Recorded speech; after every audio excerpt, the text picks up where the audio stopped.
Isaías 43, do versículo 11 até o 13. Diz a palavra do Senhor Todo-Poderoso: Eu sou o Senhor, e fora de mim não há Salvador. Eu anunciei, e eu salvei, e eu o fiz ouvir, e Deus estranho não houve entre vós, pois vós sois as minhas testemunhas, diz o Senhor, eu sou Deus. Vamos o 13 juntos. Ainda que houvesse dia, eu sou, e ninguém há que possa fazer escapar das minhas mãos. Operando eu, quem impedirá? Então vamos falar de tema que é o seguinte: Deus está no controle. Não é o diabo, é Deus. Amém? E sabemos que o diabo é o Deus desta era maligna. O profeta pregou isso. Pregou sobre o Éden satânico. Pregou tudo isto. Mas quem está no controle de todas as coisas é Deus. Moisés foi lá no Egito, e o Egito era a grande potência do momento. E Moisés entra lá como um profeta para realizar uma obra para Deus. E quando Deus manda, ele se responsabiliza. Ainda que Faraó estava lá como aquele rei poderoso, mas Deus usou a maneira dele. Levanta o Faraó, endurece o coração dele. Deus não está se importando do tamanho do homem, nem do que o homem tem. Deus vai fazer o que ele quer fazer, endurece o coração para mostrar os seus milagres. Paulo fala disto em Romanos capítulo 9, versículo 17, e a Bíblia diz, põe aí para nós vermos, Romanos 9, 17, porque diz a Escritura a Faraó, para isto mesmo eu te levantei, para em ti mostrar o meu poder, e para que o meu nome seja anunciado em toda a terra. Amém? Então o Faraó foi só simplesmente um mero homem que estava lá para um grande espetáculo, mas quem realizou as obras foi Deus. Os milagres era Deus realizando para mostrar o seu poder. Amém? Deus levantou Ciro lá na Pérsia. Quem era Ciro? Não era um judeu. Não, Ciro era um rei da Pérsia. E Deus o chamou, se você olhar Isaías 44, versículo 28, ele levanta Ciro para realizar um propósito. Deus faz desse tipo de coisas. Ele diz assim, quem diz de Ciro? É meu pastor. Olha que Deus dizendo, para um homem que não era nem dos judeus, dizendo, ele é o meu pastor. Ele cumprirá tudo que me apraz, dizendo também a Jerusalém, sê edificada, e ao templo funda-te, tá bem? Olha o propósito de Deus. O povo estava cativo, mas Deus queria restaurar as coisas, e ele levanta um homem que não tem nada a ver com isso, mas Deus vai fazer o que ele quer. Amém? Deus não fez uma jumenta falar. Ora, Deus quando ele quer fazer, ele faz. E a jumenta falou com Balaão, conversou com Balaão, porque Deus quando quer fazer uma coisa, ele vai fazer. Louvado seja o nome do Senhor nosso Deus. Nós estamos falando que é Deus que está no controle. Isaías 45, versículo 1 a 6, Deus complementa a respeito de Ciro. Isaías 45 diz assim, assim diz o Senhor ao seu ungido, a Ciro, a quem tomo pela sua mão direita, para abater as nações diante de sua face. Eu soltarei os lombos dos reis, para abrir diante deles as portas, e as portas não se fecharão. Eu irei adiante de ti e endireitarei os caminhos tortos, quebrarei as portas de bronze e despedaçarei os ferrolhos de ferro, e te darei os tesouros das escuridades e as riquezas encobertas, para que possas saber que eu sou o Senhor, o Deus de Israel, que te chama pelo teu nome. Por amor de meu servo Jacó e de Israel, meu eleito, olha só como Deus é, eu a ti te chamarei pelo teu nome e pus-te o teu sobrenome, ainda que não me conheces. Eu sou o Senhor e não há outro, fora de mim não há Deus, eu cingirei, ainda que tu não conheças, para que se saiba desde o nascente do sol e desde o poente, que fora de mim não há outro, e eu sou o Senhor e não há outro. William Branham, nosso profeta, disse que Deus não pode dar andamento no seu plano se Israel estiver fora da terra. Tem que estar tudo organizado, tem que estar tudo certo. Se Israel estava lá no Egito, Deus não podia dar andamento no seu plano. Então o que ele faz? Ele levanta um faraó, persegue Israel. E Israel fica ali afligido. Para quê? Para provocar a saída deles, para colocar na terra. E eles saírem e entrarem em Canaã, e Deus dá um andamento no seu propósito. Porque Deus é Deus, Ele vai fazer como Ele quer, é Ele que está no controle. Nesses últimos tempos, Israel estava fora da sua terra, e quem levanta Hitler. Sim, para perseguir, para matar muitos deles, para fazer aquilo que todos nós conhecemos na história. Mas o que é que Deus estava fazendo? O mesmo propósito, trazendo Israel para a terra, para que ele pudesse dar andamento no plano da sua vinda novamente. Deus é Deus. Todos nós conhecemos as visões que Deus deu a William Branham. Você conhece dela? Todos nós já lemos sobre isso. E eu quero repeti-la aqui para você. A primeira visão, isso aconteceu em 1933. Olha, 1933. O Senhor Jesus falou-me e disse que a vinda do Senhor estava se aproximando. Isso já em 1933. Porém, antes que ele viesse, 7 eventos maiores se tornariam conhecidos. Eu os anotei todos e naquela manhã eu divulguei a revelação do Senhor. A primeira visão foi que Mussolini invadiria a Etiópia e aquela nação cairia aos seus passos. Essa visão certamente provocou algumas reações e alguns ficaram muito irritados quando eu a contei e não acreditavam. Porém, aconteceu dessa forma. Ele simplesmente entrou lá com as suas armas modernas e assumiu o comando. Os nativos não tiveram chance. Porém, a visão também disse que Mussolini chegaria a um fim horrível com o seu próprio povo virando-se contra ele. Isso aconteceu exatamente como fora dito. A visão seguinte predisse, a segunda visão, que um austríaco chamado Adolf Hitler se levantaria como ditador sobre a Alemanha e que ele envolveria o mundo numa guerra. Ela mostrou a linha Siegfried e como nossas tropas teriam grande dificuldade para vencê-la. Depois mostrou que Hitler chegaria a um fim misterioso. A terceira visão foi na esfera da política mundial, porque mostrou-me que haveria 3 grandes ismos, e é isso que eu quero que você preste bem atenção.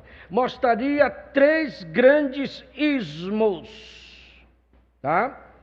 Tudo bem? Fascismo, nazismo e comunismo, mas que os 2 primeiros seriam absorvidos pelo terceiro. E a voz advertiu, olha só, a voz advertindo o irmão Branham, dizendo: observe a Rússia, observe a Rússia. 2 vezes a voz disse: mantenha seus olhos no Rei do Norte. Rei do Norte, porque a Rússia está na Bíblia, em Apocalipse, descrita desta forma. Amém? Sim, e Deus advertiu isto. A quarta visão mostrou os grandes avanços na ciência que viriam após a Segunda Guerra Mundial. Era encabeçada pela visão de um carro que tinha na parte de cima uma bolha plástica que estava percorrendo belas rodovias sob controle remoto, de modo que as pessoas pareciam sentadas neste carro sem volante e estavam jogando certo tipo de jogo para se entreter. A quinta visão tinha a ver com o problema moral de nossa era. A quinta, concentrando-se principalmente em torno das mulheres. Deus me mostrou que as mulheres começaram a ficar fora do seu lugar com a concessão do direito de voto. Depois elas cortaram seu cabelo, o que significa que elas não estavam mais sob a autoridade do homem, mas insistiam em direitos iguais ou, na maioria dos casos, mais do que direitos iguais.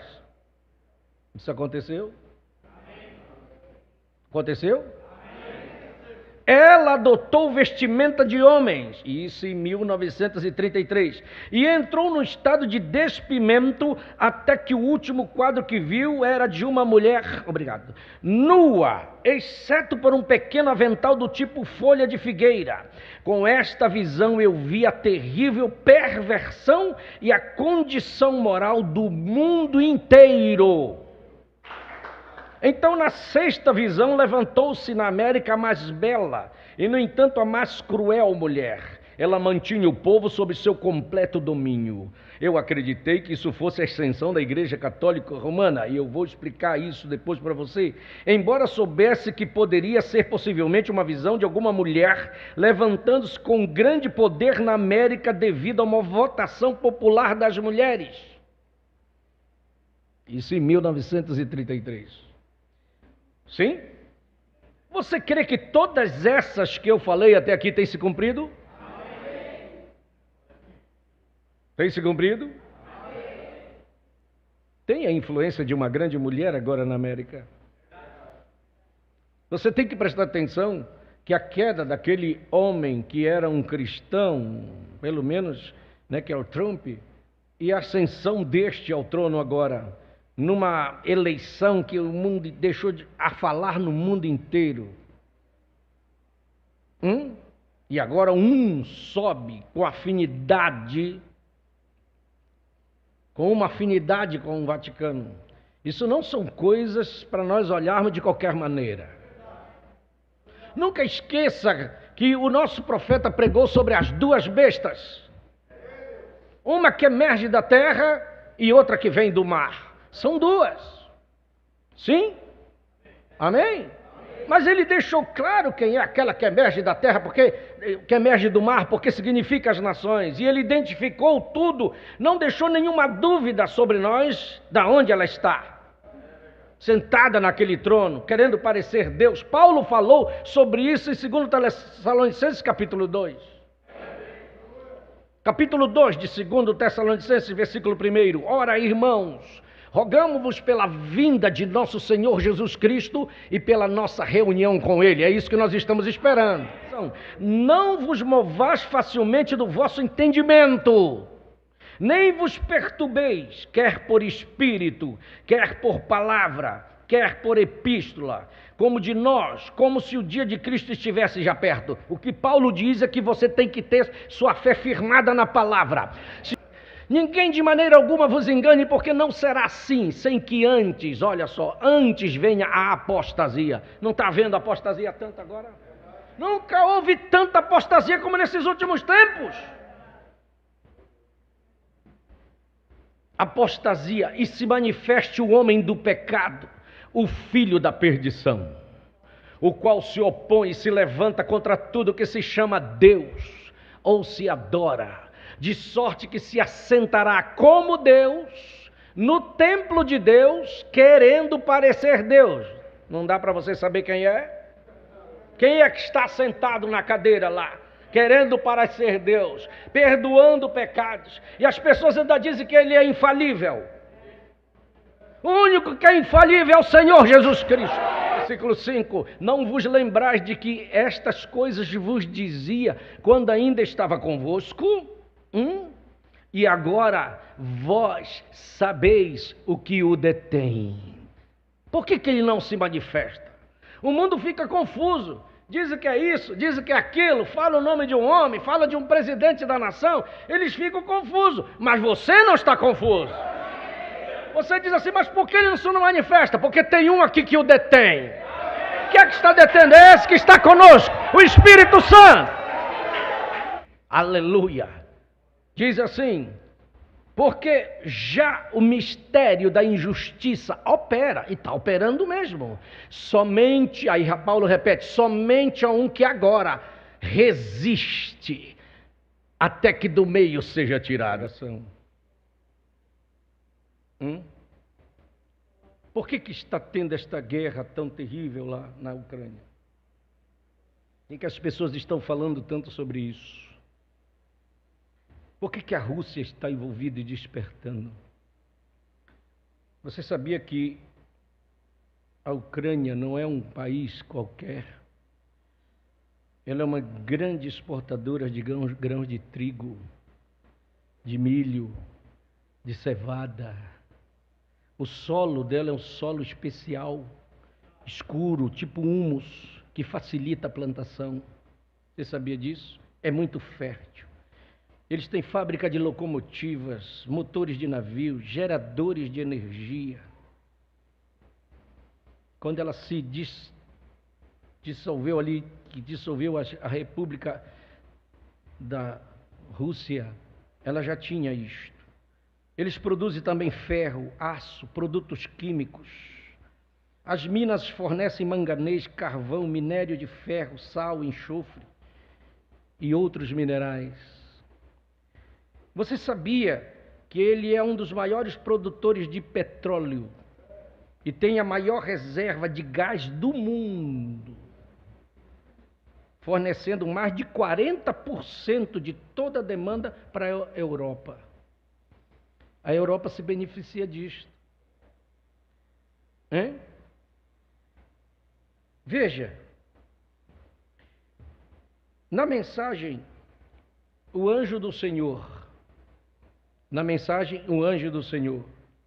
olha o que o profeta diz. Você se lembra, a igreja que está vivendo, ela está vivendo no melhor dia que já viveu. Agora mesmo, até que Jesus venha. Deverá gradualmente, não gradualmente, mas rapidamente ficará cada vez mais pior. Quando a Rússia for lá buscar esse petróleo, cuidado. Eu vou repetir o que o profeta diz. Quando a Rússia for lá buscar este petróleo, devemos tomar cuidado. Isso e tudo que ela precisa. Isso é o que o profeta disse que faria. Estamos prontos para isso então? Então, igreja, prepare-se para encontrar Cristo. Ele está enviando grandes avivamentos. Ele está enviando grandes avivamentos e reuniões e despertando o povo do evangelho completo. Sinais e maravilhas aparecendo em todos os lugares. Grandes maravilhas para reunir o seu povo. E um dia ele virá, o libertador. Um selo é aberto. Que é isso? Um mistério é desvendado. Está vendo? E quando um mistério é desvendado, então uma trombeta soa. Ela declara uma guerra. Uma praga cai. E uma era da igreja se abre. O que é que estão falando? Rússia, guerra, comunismo, petróleo, pragas. Não é isso que nós estamos ouvindo? Mas preste bem atenção numa coisa que eu quero deixar você bem destacado esta noite para você. A Rússia, o comunismo não está conquistando nada. A palavra de Deus não pode falhar. É o romanismo que vai conquistar o mundo. Isso já está previsto. Eu mostrei as 7 visões para os que estão aqui e não conheciam, que se cumpriu integralmente. Qual era a 7ª visão, pastor? Na 7ª e última visão foi onde eu vi uma explosão terribilíssima. Quando voltei-me para olhar, vi apenas ruínas, crateras e fumaça por toda a terra da América. Está faltando se cumprir essa. Você acha que está longe de se cumprir isso? Você acha? Veja que quando se esfacelou as repúblicas socialistas soviéticas, a Rússia ficou escondida, mas devagar ela foi conquistando. Ela está numa posição tão boa e confortável que ela não vai se importar muito com os boicotes do mundo, não. Por isso que ela se une com a China. A China compra para compensar estas coisas. Eu quero te dizer, assim como Deus utilizou homens deste mundo, como Ciro que eu mostrei, como Faraó que ele levantou para fazer determinadas coisas, Deus está no controle hoje também fazendo isso. Por que a Rússia está lá? Porque o profeta diz na mensagem, a marca da besta, que o Império Russo ele tem uma bomba atômica e vai lançar de algum tipo na cidade do Vaticano e destruir lá ela em 1 hora, para cumprir Apocalipse 17, que diz: caiu a grande Babilônia. Por isso que Deus preservou. Caiu os outros ismos, fascismo, não foi? Mas o comunismo ficou. Por quê? Ele tem um propósito nas mãos de Deus. Você está vendo como este Deus é? Agora, os outros de fora não sabem disso. Isso é privilégio do povo da noiva, que tem um profeta. Eu quero lhes perguntar uma coisa. Eles alegam que esta nova bomba de hidrogênio, estão falando naquele tempo o profeta pregando, essa é a única coisa que conhecemos. Não sabemos o que é que eles têm escondido lá.